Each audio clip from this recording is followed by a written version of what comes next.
Philadelphia Eagle guy. And our next guest, one of the things he's known for after his playing career, Drapes, is kind of trolling your Eagles a little bit. So is he on yet or no? Go ahead. Whitey, set it up. I know Jay's working. Yeah, Pro Football Hall of Famer, Super Bowl champion with the Cowboys in 1978, member of the NFL All-Decade team for the 70s, Drew Pearson. How are you, Drew? I'm doing well. Which one's the Eagle fan? It's me, Drew. I'm ready for the smoke, man. Kyle Draper here. Okay. I just before we get to the questions, I just want to know. To keep you at a distance. No, hey, I'm a straight shooter, Drew. I'm not going to try to, back you into a corner or anything like that. I'm gonna just say thank you so much. Thank you. Because ever since you did that at the 2017 NFL draft, flashed your rings, all we've done is won a couple of Super Bowls, been to another one. I mean, it's like the curse of Babe Ruth or something like that. You flashing those rings, that's helped us out. That's turned our franchise around. So thank you, Drew. I never looked at it that way, but I should be getting a check in the mail for that, right? Maybe we'll send you a ring since you only got one of those. So, no, I'm messing with you. I'm messing with you, Drew. Y'all are cold. Yeah. I know you are, but here's the deal. My son-in-law and my two grandsons, his sons, are Eagle fans because they're from Philadelphia. So I'm used to all this high siding that I get from Eagle fans. So, but hey, he doesn't get to sit at the big table during Thanksgiving. There you go. Yeah, especially because the Cowboys are probably playing at the time. I want to ask you, Drew, and I'm sure. Probably. Yeah, you get this all the time, I'm sure. You once led the NFL with 62 catches. Led the NFL. How many passes would you catch if you were playing under today's rules? Well, they got a facility in Texas down in Huntsville. Mm-hmm. It's a prison. Mm-hmm. All right. If I played in today's game with today's rules and today's talent in the defensive secondaries, I'd be in jail. Okay. I'd be illegal. I would have been illegal. I'm just saying, back in the day, it was a running back league. Yeah. Think of all the great running backs that are in the Pro Football Hall of Fame. They pretty much came through in the 70s and the early 80s. So, and then the rule changes. I went from 73 to 79 before they changed the rule from where they can bump you all the way downfield to the one bump in the 5-yard area. And guys, you know what they called the rule once they changed it? What? They call it the Mel Blount rule. Okay? Mm-hmm. They changed the rule because of Mel Blount. No one could get off the line of scrimmage against him, including myself. I'm almost reluctant to say that and to admit that. But anyway, it was we would run the ball. We had Dorsett first and second down, and third down we would throw it if we needed to throw it. Mm-hmm. And so that was the way. And so if you had 58, I led the conference one year with 58 catches. Wow. But here's the difference. For my career of the 489 catches I had in my regular season career, I averaged 16 yards a catch. Mm-hmm. All right. Tony Hill had 490, I think, in his career, and he averaged 16.8 yards per catch. Mm-hmm. All right. So that was our thing. Even though we weren't getting as many opportunities, when we did get the opportunities, we were turning them into big plays or at least first downs. Doing some damage. Yeah, Drew Pearson, Hall of Famer, 3-time Pro Bowler, Super Bowl champ, joining us. Drew, you brought up, the running back position during your playing days. It seemed like, over the last couple of decades, the league turned into a pass-happy league. But now we're starting to see maybe the reemergence of the running back. What's the perfect balance, I guess, between, placing values on running backs and also on wide receivers? I think you need both. I think you need that balance. If you are just a passing team, sooner or later, defenses are going to figure that out and find ways to stop you and take away your best weapons and force you to do things that, you might not want to do with that offense. But, just take Dallas, for example. I think we're a much better football team when we have a running game. Mm-hmm. Dak Prescott is a much better quarterback when we have a running game. Dak Prescott is a good play action type quarterback. And we don't have any, if we don't have that running game, that takes away of that balance in the offense. And now we're trying to force it downfield to CD and some of the other guys that we have. And it hasn't been successful. Let me put it like that. So you have to have that balance in the offense. As much as I wanted that football when I played, I wanted it every down. Tony Hill over there begging, he wanted the football, But we knew the value and to have success was to have everybody involved in that offense. We knew Dorsett was going to carry it 23 to 25 to maybe 28 times a game. And you're going to get on the outside maybe 3 or 4 or 5 opportunities to make plays within a football game. But we wanted that balance because that made us more successful. And I think any team, look at Philadelphia. Look at the Eagles. I mean, they have a running game. They have a passing game. They have a receiver. They have a good tight end. They have a good offensive line. They have that balance on offense. And now it doesn't put as much pressure on your defense because their ability to take drives, to sustain drives, eat up the clock, score points, and now your defense takes over. They're fresh and they're attacking offenses is because they got a lead, and it makes it a little easier for the defense. So that's the criteria. Philadelphia, there's no question. We got to close that gap from where we are and probably overstep the Washington, Redskins, Commodores, whatever you want to call them. Overstep them. But the gap is between us and the Philadelphia Eagles. So that's what we got to close. And I think the best way for us to do that is with the running game. We got one of your guys, Miles Sanders. Sanders, yeah. Yeah, so maybe he can give us some advice on how to stop that Eagle offense. That's a great Drew Pearson, Hall of Famer. And Drew, you played with some great quarterbacks. I was going to ask you about Dak. Can he be one of those great Dallas quarterbacks?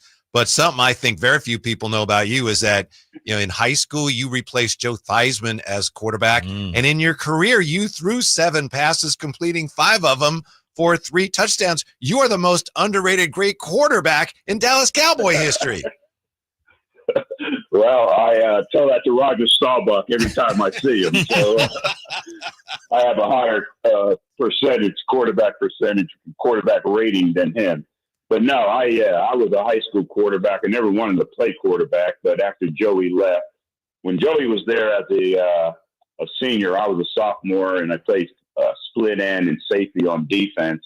And we were undefeated. We only played 9 games then. We're undefeated, 9-0, and guys, we were unscored upon for 6 games. For 6 games, we were pretty good. But Joey didn't play no defense. No, Joey didn't play no defense. He was a quarterback, and he punted. And when his instructions, when he punted the football, was head straight to the sideline. Don't try to make any tackles. But yeah, my claim to fame, I threw 3 touchdown passes in the NFL. So I'm pretty proud of that. No one brings that up, so I appreciate you mentioning that. Absolutely. So how good do you think Dak can be? Can he take the Cowboys, to where they're all about getting to, the Super Bowl? Well, first of all, he's got to be the guy, okay? We've invested in him. We're building things around him. And so he's got to be that guy. And I think he can be that guy. But we got to have weapons. We keep taking weapons away from him. Even in the offensive line, losing a Zach Martin, into retirement. That's big. He'll be with me in Canton one day. That's how good he is. But you keep taking away, you took Cooper away, you took Pollard away, you took the tight end Schultz away, you keep taking people away. Dowdle's gone now. And so, you got to start giving Dak some weapons to be successful. If he's going to be your guy, you got to start building people around him. We went and got Pickens, that's a good move. We needed a guy like that, because look at getting confused. The Commanders, they picked up Deebo Samuels, they've already had a potent offense, they're already moving and scoring points. So, we got to do the same thing to keep pace with those guys. We ain't worrying about the New York Giants. all three of us can get together and beat the Giants. So, Drew, I agree with you on that. And I'm from New Jersey, so let that get out. I love it. I love it. Drew, before you came on, we were previewing you, and, I call you the original 88 with the Dallas Cowboys. I see rookie Abdul Carter with the Giants. He wanted Lawrence Taylor's number, Phil Simms' number. They said no. How did Michael Irvin get 88? Well, first of all, they anointed him with that number. And I was working for the local TV station. And when Michael Sign was coming into town, his first flight, and they sent me out to the airport to greet him and all that. And after he got done kissing me, Michael Irvin, he's so affectionate. He's kissing everybody all the time. But anyway, he said, Drew, hey, man, they want me to wear number 88. Is it okay? I said, well, Michael, first of all, it's not my number. I said, second of all, if you do wear it, don't do what I did in it. Do more than that. Mm-hmm. And that's what Michael did. He took that number to 3 Super Bowls, team-wise, individually, to the Pro Football Hall of Fame. Mm-hmm. And now Mr. Jones, Jerry Jones, recognizes something we got going here. And he designates Dez with that number. Mm-hmm. Dez is the Cowboys' all-time touchdown pass reception leader. Ooh. Nobody realizes that. He was a bad man in number 88. He just didn't have the overall team around him to have team success to go along with his individual success. And then here comes CD, and they annoy him with that number.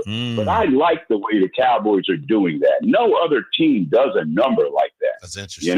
Yeah. And if you think somebody's anointed to wear the great Lawrence Taylor's number, you think that person is really deserving of that and can carry on the legacy of that number. Mm-hmm. So now you see 88 out there on the field. You think of Michael Irvin. You think of Dez Bryant. You think of Drew Pearson. Mm-hmm. And I like it that way, what the Cowboys are doing with that number. And then again, no one else. Only number I could think of being treated with that type of respect is back in the day with with Jim Brown when he went to Syracuse. Yeah. Uh-huh. They held that number 44, for the next guy, that type of thing. But other than that, the NFL doesn't. The leg. We got 2 22s that are in the Hall of Fame, Bob Hayes and Emmitt Smith. Mm-hmm. We don't hold that number for the next great 22. They stop it right there. Okay. But anyway, they keep the 88s going. I kind of like it that way. Okay. The great Drew Pearson, nice enough to join us. I hate to bring up unhappy football memories. I truly do, because you're a gentleman here, but we are the home of the 49ers. And I just wanted to ask you, the 49ers had struggled, and football history kind of changed the day of the catch. And I know that you were with the Cowboys in.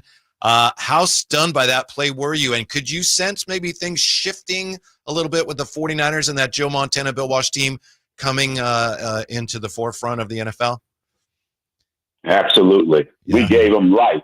Yeah. We gave them life with that final drive that they drove down on us against our doomsday defense, and they capped it off, with the great play from Montana to Clark. And it was I got to give him credit. Everybody says he was trying to throw the football away, but that's a play we had in our arsenal. When we're in that plus territory and your quarterback scrambling around, the receivers are taught to work the back of the end zone, the back of the end line, and that's what Dwight Clark did. So Everson Walls is in front of him, and he goes for the interception. Dwight Clark's there to make that interception, and I talked to Joe Montana. We did a signing together after that, and he said, yeah, that's a design play. I said, yeah, Joe, I know. Okay, we got that same play in our offense. But, 2 plays later after that, we had a chance to come back, and I caught that ball over the middle from Danny White, and I thought I was gone, guys. And then out of nowhere, Eric Wright was able to grab my jersey, then reinforce that, grabbing the shoulder pads and yanking me down. And if he's not there and doesn't do that, even with my speed, I can get at least 20 more yards to get us in field goal position and try to kick a field goal to win that game. But you're right. Ever since that game, the Cowboys kind of took a nosedive, but the San Francisco 49ers, that got them started. And then their their run for greatness with Bill Walsh started after that. Yeah, the great Drew Pearson joining us. Drew, up here in Sacramento, we're home of the Sacramento Kings of the NBA. Our owner, Vivek Ranadive, some say, he has his hands a little too deep in the cookie jar. The same could be said about Jerry Jones there in Dallas. Just what's your take on, owners and having some say when it comes to personnel? And, Jerry has been a great owner, won 3 Super Bowls, but it's been a minute. What's your take on that?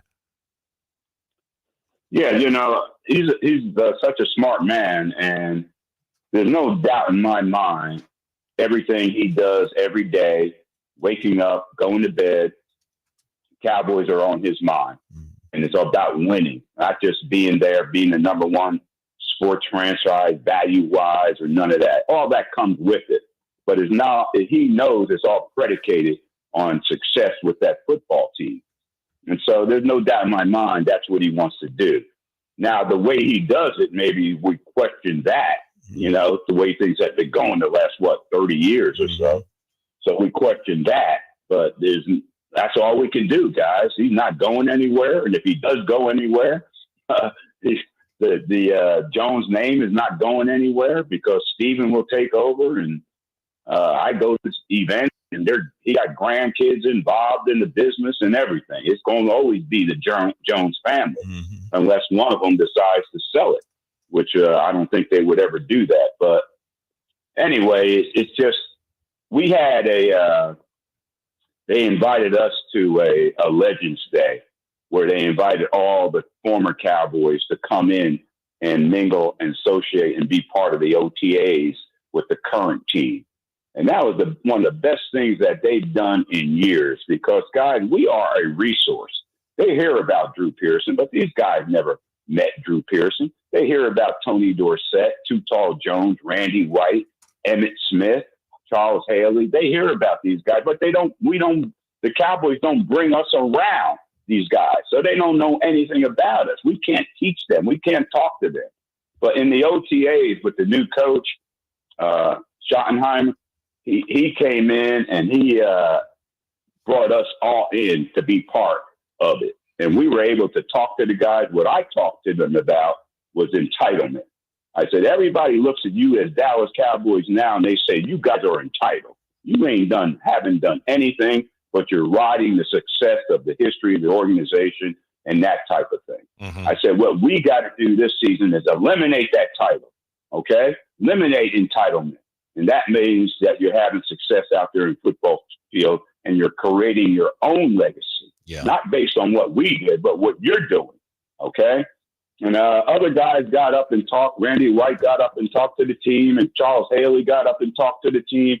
And that's what these guys needed to hear from us that had been there, had done it, and what the Cowboys mean to us. And because we had success on the field, now we're having success in our life after football, So that's what I tried to talk to the guys, and I'm glad the new coach, he was fired up. He cussing in the meeting and everything. Oh, man, this is what we really need with the Dallas Cowboys. Everything was too status quo with the football team, But we needed to have a little shakeup. We needed somebody to come in there with some life and to motivate the guys in a positive way. And I think with the new coach, I think Mr. Jones made a good selection. Drew Pearson is with us. And Drew, you mentioned you used the word legacy. And I know there's probably some people listening that didn't get to see you play. And, I'm noticing here, I remember all these plays, but in 1994, the NFL came up with a top 75 plays in NFL history. And 3 of your catches were on that list. And also the Tony Dorsett 99-yard run was on the list. And you blocked for him on that play. So it took you far too long, or it took the voters far too long to recognize that you were a Hall of Famer. You didn't get into the Hall of Fame until 2021, and you certainly belong there. What was it like when you finally got the notification that you were going to Canton?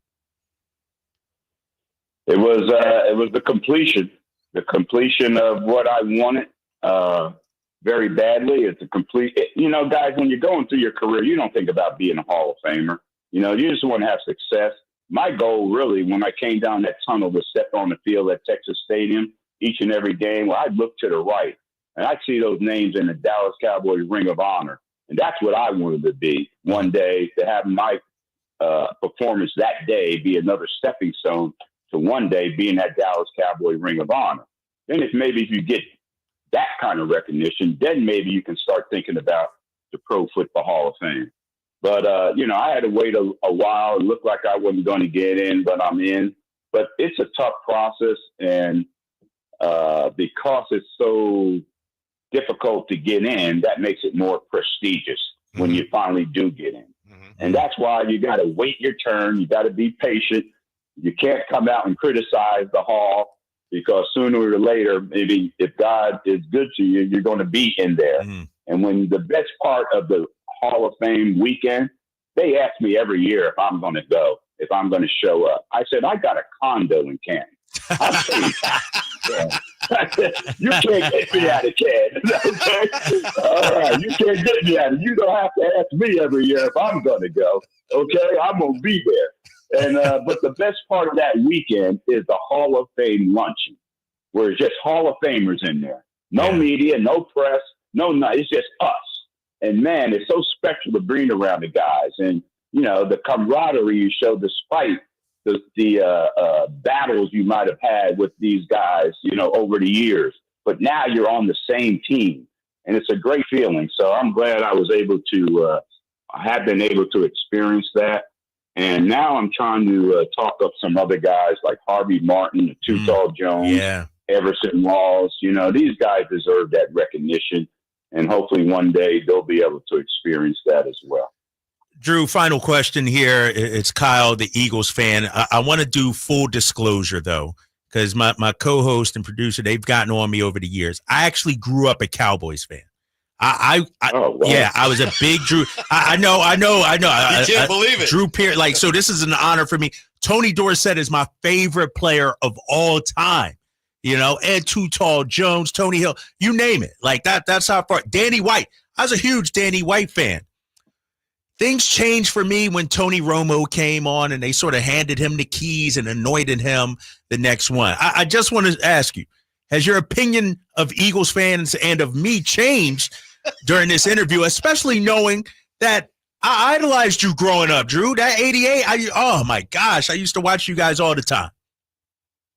Yeah, I'm going to give you a break. Good thing you said that, because I'm about to run an out and up on you.